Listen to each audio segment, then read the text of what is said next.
Welcome to electronicsforyou.com's DIY project videos. This video is a proof of concept of the DIY project, a special switch for the specially abled, which is published on electronicsforyou.com.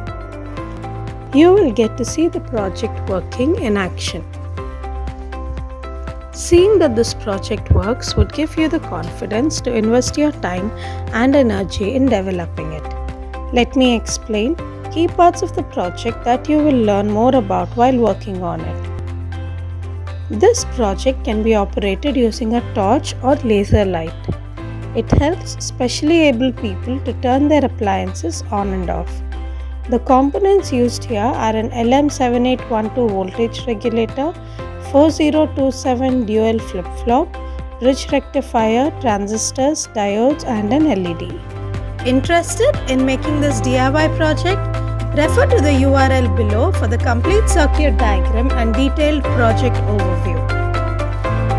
Do like, share and subscribe to our channel for more such DIY proof of concept videos. Thank you.